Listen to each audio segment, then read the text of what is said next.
I was left for dead. That's how my journey in entrepreneurship started. I left the corporate world and my finance and MBA degrees behind me to share my story. Welcome to That Entrepreneur Show, where resilience meets hustle. Let's build and learn from our guest now. 12,000 sales tax jurisdictions in the United States. There's probably just as many different laws and rules and everything for all the city states and also like the United States as a whole, so federal laws. So there's a lot that goes on, and we help our clients stay on top of all of it and ahead of all the changes.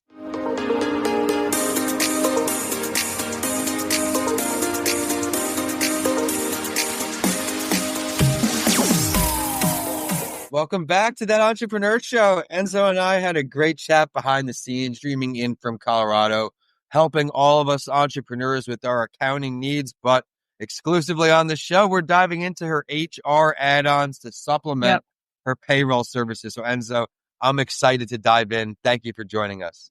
Hey, thanks for having me today. I'm excited to talk about the most exciting subject in the world, human resources. Well, you know what? HR, accounting, these aren't the most sexy of areas, right? Like this podcast isn't the Joe Rogan topics where people are tuning in to just listen together.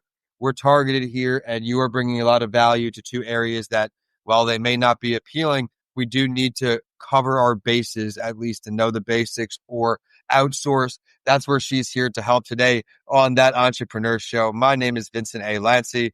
Thank you for tuning in once again with another rock star entrepreneur. And thank you for helping me keep this show a top 2.5% global podcast. I'm super excited to keep this show going with weekly entrepreneurs. So remember to subscribe for the next one. But today we've got something special in the works because she's also got a couple other things she's working on, creating and DJing techno music. So I love speaking at conferences. You've got a little bit of everything. So I love the ability to keep yourself motivated and inspired and diving into all these things. Because in entrepreneurship, if you can't stay inspired, you're going to be one of the statistics of the 5 years you're out of here, right? 2 years you're out of here. But you're still here for quite a bit of time. You've been thriving. Why did you want to enter the entrepreneurial space? So I come from a family of entrepreneurs. My family has always had a small business. And so I remember being a little kid doing calling people up and getting payments and doing a handwritten ledger. And I thought it was so fun to stamp checks. So just like a nerdy accountant from the very start. And I wanted to make an impact in small business and be able to help people grow their dream, because really entrepreneurship is the number one way to grow wealth. You can buy real estate, you can do whatever, but owning a business gives you a lot of control over your destiny, whereas going to a 9-to-5, you're kind of stuck in what you make that year and that's it. So I wanted to help people grow wealth and build something bigger than themselves. Well, I'm excited to dive into the business and everything it is throughout the show. When you got started, right? Because a lot of our listeners are these early stage founders, first 5 years. What were some of the more challenging pain points you dealt with, and then how'd you learn from them? Yeah, I think you might be a little bit crazy to get into business now that I've done it for 15 years, because I had no idea what was coming at me. Knowing accounting is one thing, but knowing all the other things is really hard. Marketing and sales and people management and all that was really challenging. So I think the biggest thing that I had to learn the hard way is to hire the right people for the things that I'm not great at. So while I enjoy having conversations like this, like going and meeting people to learn about marketing opportunities or to be on the call doing sales and everything, I will sell myself under the table where I'm not making any money. So I want somebody who that is their job, or I want somebody who marketing is their thing, or I want somebody who HR is their thing, where I have a partner that helps me with that. So I wanted to make sure that I wasn't doing things that I wasn't skilled at and I wasn't excited about. And that's really, I think, really helped set me apart and allow me to grow a lot faster, because I was like, this isn't for me. Somebody else needs to do this. And then I can really focus on the stuff that I find interesting and fun. Love the message. In the beginning, you have to, unfortunately, learn everything and do it. It doesn't have to be good. That's one of the biggest challenges I find on this show, where, hey, but I'm not good at it. Well, it's okay. My social media, my websites, where they were slacking, but eventually you grow, you're in revenue, and you can, I want a better person to do this, because I can't be the best at everything. It's impossible. Right. Yeah. You will spend more hours on the same task than outsourcing it, right? That rule where, hey, what's this opportunity cost? So I love that. But now as you started to scale, What's been one of your challenges once you did start to scale? I know you've been floating for some time, but Yeah. you did start to scale. Walk us through some of the pain points. Yeah. So part of it is also the things that I find interesting might also not be the best things for me to do. So being able to delegate and understand it doesn't all have to be me for the things that I'm really good at. And also, I wanted to build a really wonderful team of accountants, and we are all remote. I'm in Colorado. I have people in like 10 other different states. So we're not in an office, doing work right next to each other. So I needed to be able to have a scalable practice that would allow me to know, what's going on with my entire team without having to sit right next to them. For me, having really nice processes that the entire team can follow and check-in points and knowing what everybody is doing was really helpful for scaling and allowed me to feel good about delegating to somebody else on my team whenever it was, time for me to let go of something. The systems and processes are everything. And as the business grows, I find the need for more systems and processes, which is good. Yeah. When new client or new team member comes on, we're set. We don't have to worry. It's okay. So definitely Yeah. thanks for that, because in the beginning, you're kind of trial and error, right? You're figuring out what works, but Yeah. once you do, you seem to have found your formula. Who would you say is your target customer? Who can you add the most value to, Enzo? Yeah. So we tend to work with clients that are scaling. So they've had some success. They've done a little bit of, the accounting, HR, payroll on their own side, and they realize this is not what I'm great at and I need to grow the business, so I need to hand it off. So people who have maybe 10 to 50 employees that work for them, maybe some subcontractors, and now they have some complexity that they need to start to think about, making sure that their culture is well defined and they're able to attract the right employees to work with them, and that they're all set with compliance, that they've got handbooks and processes for hiring and having difficult conversations and firing. Like, that shouldn't be something that the owner is doing anymore. So that owner that recognizes, hey, this isn't my skill set, I'm growing, I need the support, is really who we're after. And industries, we work a lot with software as a service, a lot with like professional services like marketing, social media, consultants, a lot of attorneys. Only the people that we don't really work with are like manufacturers, restaurants, things like that. It's just something that we're not like, we could do, but I feel like there's other people who really focus on those industries. I'll only work with you if I'll have a beer with you or whatever you enjoy drinking, because we want to do good work for good people and because we want to have long-term relationships. So if you're a nice person, you already have a check in my box of like, yes. And that's a challenge as a business owner. I've spoke on the Yeah. show where in the beginning, you need cash, you need capital, you have a team, you got to make Oh, payroll, yeah. stress and these things going on. So I took a client on a referral, which is fine, but it didn't align with who we were as a company and the No. company culture, the mission statement, all of these things, where eventually it came time to renew the client. And it was a decision as the owner, okay, Yeah. do we bring someone on who has disrespected the team, who doesn't align with our values, who doesn't do all these things, or do we have the teams back? And when I chose not to bring that client back, there was a morale boost, I feel. And now since then, Yeah. I'm really like a close knit family. So what are some tips that you can maybe lend to our audience on this exact subject? You mentioned, okay, I am Yeah. a nice person, but are there any other red flags you found in the client selection process? Because I know it's crazy to think if there's any new business, but eventually it will make or break. Yeah. So I have made the mistake of bringing on the wrong clients, especially because at the very beginning, we needed money to keep going. I was a single parent for a long time. So it was one income in the household. And if I didn't have money coming in, then, we'd have some trouble. But really, I ask a lot of questions in the discovery period. So making sure that our values are aligned and that their outcomes match, like what their desired outcome matches what we can do. So understanding, why are you even calling me? What is the problem that we're solving? When do you want the problem to get solved? And is there something that you need that is involved in the solve? Like, do you need something to be handled a specific way? So we only work with Xero, which is an accounting software that is the best on the planet. But if you want to use something like a desktop software, we're not going to support you. So we need to make sure that we're on the same page. And honestly, like, I would rather keep my employees happy, because happy people do great work. The happier my team is, the better work they do, the longer we keep our clients, the better the relationships, more referrals come in. And so if I end up keeping somebody who disrespects my team or just isn't a good person to work with, it causes all these downstream effects that are going to end up negatively influencing my bottom line. I would call that more a leading indicator versus a lagging indicator. Leading indicator is employee happiness. lagging indicator is my revenue is up or down. So I want to make sure that I'm tracking how happy is my team, how happy are my clients. And then sometimes it could be just as simple as a conversation like, hey, did you mean to say that way? Or are you sure that you want this relationship to end? Sometimes it's a conversation that can turn things around. But if it's a constant like battle, I don't think it's going to be a good fit. And they're not going to refer us clients anyway. They're going to churn eventually. Might as well get them off the client list and with somebody that they really want to work with instead. I love all of those messages. You want people that want to be here, because if they don't want to be here, eventually there'll be animosity and there'll be things that don't align. The goal, of course, is to keep them as clients as long as possible, because if they need that service, we want to make sure we're fulfilling those things. And if we do, you just mentioned referrals can come in. So that's something that we're always striving to get, because we want to keep it like a family full of good people. Like you said, we have to avoid a lot of things. But I do want to circle back to something, and I'm looking here at the sheet in the beginning of the show, because now more than ever, we're realizing the power of having hobbies and taking time away from the computer. As much as you have, you got to step away. You do quite a few things, so I'll let you take the lead here. What led you to start wanting to DJ?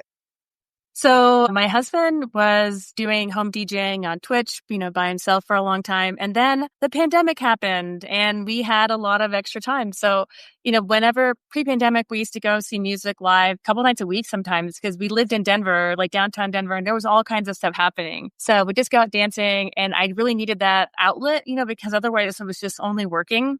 So we started a Twitch channel and would stream, and we met a lot of people that were really nice. And it just helped me sort of get all that energy out. And I love techno. I love electronic music. So it's just a way for me to continue sort of hearing new things. And it's been really fun. Have you made any business connections, friends, networking leads through your recreation activities? I've made friends. I don't know about business. It's mostly online. I'm such a scaredy cat. If I had to go actually be a DJ in real life, I would probably barf and leave because I would just be so scared. But online, I feel like there's a little bit of separation between me and all the people.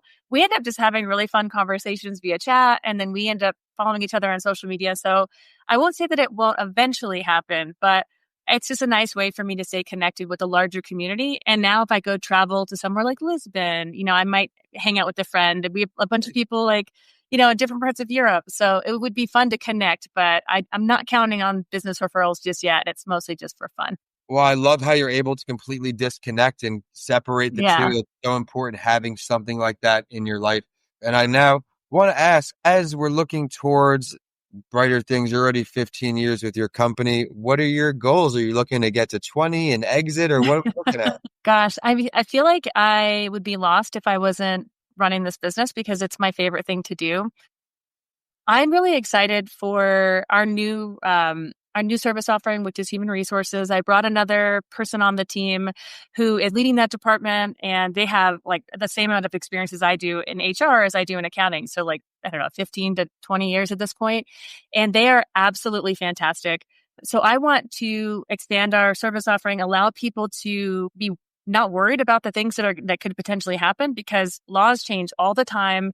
And it's getting harder and harder to attract wonderful talent. So I want to make sure that we're really helping our clients grow. Will I retire at year 20? Probably not. Maybe year 25. We'll see. At that point, I might, dial it down a little bit and do my other hobby, which is gardening and techno and accounting and HR. It's like I have the perfect balance. Best of every world over here. I know. I absolutely love that. What are you gardening right now? What's in the garden? Oh man. How much time do you have? Indoor garden, I assume, because of the weather? Well, I started everything indoor. I'm doing soil blocking. So I have all kinds of different vegetables that I'm starting inside. I'm right about to start putting things outside end of May. And then I'm at 8,300 feet, so very high altitude. And I have started cherry trees and apple trees. So I have 7 apple trees and 4 cherry trees. So I'm going to try to do a high altitude garden or high altitude fruit trees without losing my entire trees to deer and elk and everything else that's up here. Right. Well, that's exciting. Yeah. It just looks like you have a bunch of new goals in many different areas. And I think that's so Yeah. Yeah. I'm looking forward to having a yard. That's the next place. No more, no yards. I mean, I love the idea of just separating. I take walks throughout the day. That's a big mental health boost for me, where Good. Computer, get up, just walk up and down the sidewalk out there, come back in, having that natural sunlight. But as we wind down towards the end of the show, I always enjoy saying, which entrepreneur throughout history would you choose to sit down with, dead or alive? Gosh, that is such a hard question because I feel like mine is a little bit boring. I'm really interested in Steve Jobs' brain. Like he took all these other classes that influenced him like in a weird way inside of Apple. So I want to understand like how did he come up with his ideas? Like how did he dream about things? And I know Bill Gates has a really nice practice of doing a think week, I think a couple times a year, where he sits down and just only focuses his energy just on the one topic. And so I actually started doing that a couple of years ago. So I do 2-week-long meditation/think weeks. So it would be either or, but really I just like to understand how people's minds work. Like how do you ideate? How do you dream? How do you think about the next thing that's coming? Because if you're only working for 10 hours a day, 12 hours a day working, there's no white space. And I want to know, like, what do you do with your white space of your day? Because that's when all the good ideas happen. I absolutely love that. Well, we're going to delve deeper. Where would these meetings go down if you could choose that too? Oh, gosh. Somewhere nice and remote, like maybe Pacific Northwest, or I just did a meditation retreat up in like near Seattle in this beautiful lodge that had 40 acres and it was right near Mount Si. So somewhere peaceful and quiet with no distractions where we could have good food and just lots of really deep conversation. I absolutely love that. Well, before we go, I also want to ask for one more tip for our audience. I always try to jam in the value. You mentioned you have Yeah. a remote team. What are some tips you have for managing a full team that you don't see in person and still Yeah. hold company culture?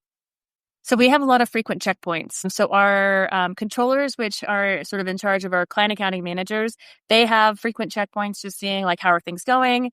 And so they're individualized meetings where they're very open and there's really no yes or no answer, no right or wrong answer. It's really just open-ended. How are you doing? How can we help you? Offering mentorship where they can. And then we have monthly meetings it's our Thursday meeting. It's like the third Thursday or Thursday of the month that we all meet and have like a big group meeting. But then every quarter we have fun events. So we'll do puzzles or painting or scavenger hunts. We have a Christmas party where we send gifts in advance. So we really try to make this feel like a community, even though I'm not looking right next to you. I'm not looking in your office. And I will say I had met people in person and I look up and I'm like, well, you're a lot taller than I remember. Then I realize, oh my God, we've never actually met in real life. It's all been like seated like this. That's so Yeah. funny. So you mentioned is anybody in your state? I do have a couple people in my state, but they're a few hours away. So I'm in Evergreen, Colorado, which is about an hour from Denver. I used to have a person in Denver, but now I have a lot of people like 2 or 3 people in like Southern Colorado are sort of all around, but we're in like 10 different states at this point. So not a lot of it like in real life stuff at this point because everybody has busy lives. So it's really just I happen to be in your area. I'm going to meet with you, but it's usually Zoom. I love it. Well, I think the cool thing with that is you're familiar with many states' regulations more firsthand and as an accountant. Oh, yeah. Oh my God. Yes, there's so many. I mean, there's 12,000 sales tax jurisdictions in the United States. There's probably just as many different laws and rules and everything for all the city states and also like the United States as a whole. So federal laws. So there's a lot that goes on and we help our clients stay on top of all of it and ahead of all the changes. Well, I absolutely love the ambition and everything you stand for. So thank you so much for coming on the show, inspiring us. I know I got the website here. If you're watching the live stream or on the wall when it's done, accountingprose.com. So where else can we say hi to you? I'm also on LinkedIn at Enzo-Garza and Accounting Prose on LinkedIn. I'll drop everything in the chat. And yeah, you can just find me online. Spend most of my time on LinkedIn saying hi to new friends. All right. And on LinkedIn, if they connect with you there, they can find out more about your HR new services. Yeah, for sure. So I'm going to make a post today where I actually have a mini assessment that we've released for anybody who just wants to do a quick 10-question test. How am I doing? It gives you a score of, A, B, C, D, or F, just like you're in school. And we give you some ideas of how you can make improvements. It's not a hard sell. We're nice people that are just giving people good resources to use to help their business. Do me a favor. When this goes live, once I X out, it goes to the wall. Drop that in the comments that you have that free guide that just came out. So people are encouraged to check out all the value you had. You not only got a taste of it today with your podcast episode, but she's got so much more, again, on accountingprose.com. My name is Vincent A. Lancy, and this is That Entrepreneur Show. Thank you for continuing to tune in and make this show a top 5% global show. Remember to subscribe for the next entrepreneur coming your way. And with that, we're signing off from Colorado all the way down to me here in Florida. Thank you so much. Thanks. I'll talk to you later. Bye.